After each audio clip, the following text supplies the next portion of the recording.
Savais-tu que 75 des femmes enceintes vont ressentir des nausées, puis que 50 vont avoir des vomissements?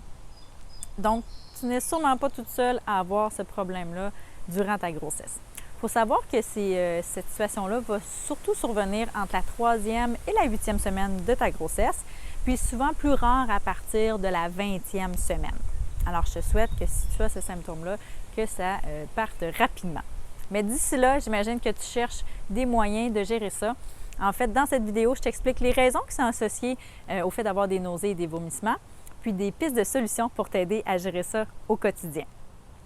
Si mes épisodes du guide de survie estivale enceinte t'intéressent, en fait, je t'invite d'abord à t'abonner à ma chaîne YouTube de Maman Active, où est-ce que tu vas pouvoir justement suivre des façons simples et efficaces de gérer ta grossesse cet été pour pouvoir vivre le plus bel été possible.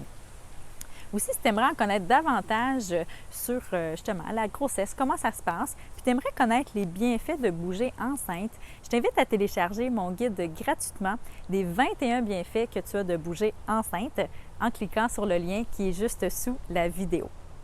En fait, je suis Véronique, je suis coach des mamans et maman moi-même de 2 enfants. Je suis kinésiologue en périnatalité, puis mon rôle, ma motivation, c'est vraiment d'aider les mamans et les futures mamans à avoir un meilleur équilibre entre ce qu'elles veulent et ce que leur corps leur permet de faire et de justement progresser là-dedans pour vraiment bouger de façon sécuritaire et appropriée durant cette période-là de la maternité, puis à les amener à prendre vraiment confiance pour rééduquer leur corps en postnatal pour pouvoir retrouver leurs activités quotidiennes le mieux possible en postnatal.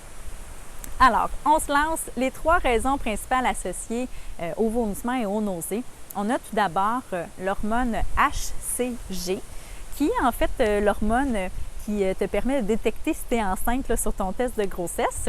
Alors, cette hormone-là est super présente en début de grossesse. C'est elle qui va te faire sentir mal comme ça avec des nausées et des vomissements. Il y a aussi le fait d'avoir plus de sang dans le corps. On peut avoir 1 ou 2 litres de plus de sang dans le corps en début de grossesse. Puis là, tes reins vont avoir une grosse demande à gérer. Puis parfois, ça va augmenter tes symptômes de nausées puis de vomissements. Finalement, on a aussi une alimentation riche en sel qui peut faire en sorte que tu sentes plus de vomissements ou de nausées. Maintenant, quelques pistes de solutions pour toi. Tout d'abord, en te levant le matin, essaie de voir pour grignoter des petites choses comme du pain grillé, des biscottes ou des craquelins. Ça va t'aider déjà à avoir quelque chose dans l'estomac et lève-toi lentement de ton lit. Déjà ça peut t'aider à gérer tes symptômes dès le lever. Il y a aussi le fait de venir manger des plus petits repas, donc en plus petite quantité, soit les collations ou tes repas principaux. Ça va aider justement à gérer la digestion et ça va t'aider à peut-être avoir moins la sensation de nausée ou de dégoût là, par rapport à certains aliments que tu pourrais retrouver chez toi. Ajuste en fait ton alimentation, c'est super important. L'idée, c'est quand même d'avoir des protéines et cellules dans ta journée, mais sinon, l'idée, c'est vraiment de manger ce que tu es capable de tolérer et puis de manger ce que tu as envie. En pré-postnatal, là, on fait ce qu'on peut. Donc, l'idée, c'est essayer de ne pas avoir d'aliments trop riches en gras, en sucre, mais le reste, tu as pas mal le choix de ce que tu veux manger, surtout quand tu vis des épisodes de nausées et de vomissements. Évite les odeurs fortes aussi. Ça se peut que tu le sentes déjà. Là, tu passes à côté de nourriture que d'habitude tu apprécies vraiment beaucoup, puis là, ça passe pas. Donc, essaie de les éviter si c'est possible pour toi. Et justement, de mettre aussi de côté peut-être les textures d'aliments qui vont plus t'incommoder. Comme ça, tu vas pouvoir passer à travers plus facilement.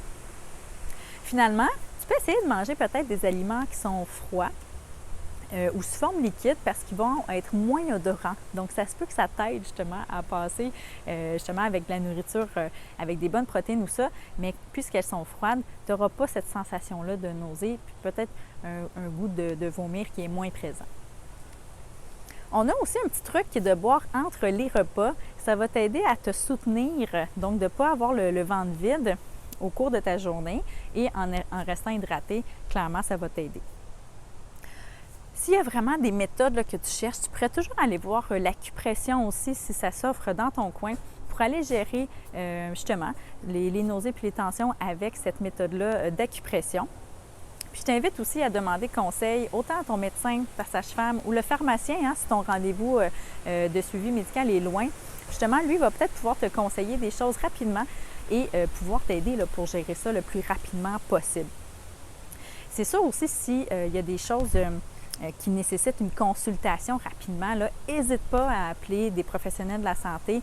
Que si, exemple, tu as des vomissements vraiment importants puis qui persistent, si tu te sens vraiment faible ou étourdi, reste pas dans cette situation-là. Si tu sens aussi que tu as des symptômes qui viennent vraiment incommodants, n'hésite pas à consulter un professionnel de la santé, que ce soit le pharmacien, si tu ne vois pas ton médecin ou ta sage-femme rapidement, ou un autre professionnel de la santé, donc ton médecin, ta sage-femme ou physiothérapeute. Donc, essaie de t'informer le plus possible si tu as, entre autres, des vomissements qui persistent, qui sont abondants, si tu es très fatigué, étourdi, aussi encore, tu urines vraiment moins souvent, ou encore si tu as de l'urine foncée. Ça, c'est des éléments justement, soit de déshydratation ou justement d'une situation qui doit être adressée au niveau de ta santé. Alors, si on résume les raisons associées aux nausées et aux vomissements, c'est l'hormone HCG qui est très présente en début de grossesse. Ça peut être lié aussi à une quantité de sang qui est plus grande dans ton corps et finalement, possiblement une alimentation qui est plus riche en sel.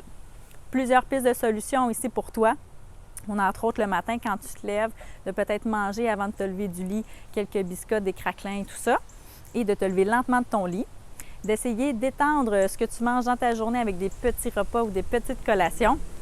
Varier en fonction de ce que tu es capable de manger selon, justement, si tu n'as pas des dégoûts pour certains aliments, de vraiment ajuster en conséquence et t'assurer d'avoir des protéines ici et là pour justement avoir quand même le soutien que tu as besoin au niveau de ton énergie. On a aussi le fait d'aller voir peut-être des techniques comme l'acupression pour t'aider. Puis finalement, n'hésite pas à aller consulter un professionnel de la santé pour t'orienter si tu sens vraiment que ta situation n'est pas très supportable. Alors, si tu as apprécié la vidéo et que tu aimerais poursuivre les épisodes de ma mini-série du guide de survie estivale enceinte, n'hésite pas à t'abonner à ma chaîne YouTube en appuyant sur le gros bouton rouge juste en bas. Puis si tu aimerais en fait en connaître davantage sur ta grossesse, sur en fait les bienfaits de bouger enceinte, je t'invite à télécharger aussi mon guide PDF gratuitement sur les 21 bienfaits que tu as de bouger enceinte. Alors sur ce, je te dis, on se revoit dans le prochain épisode. Ciao!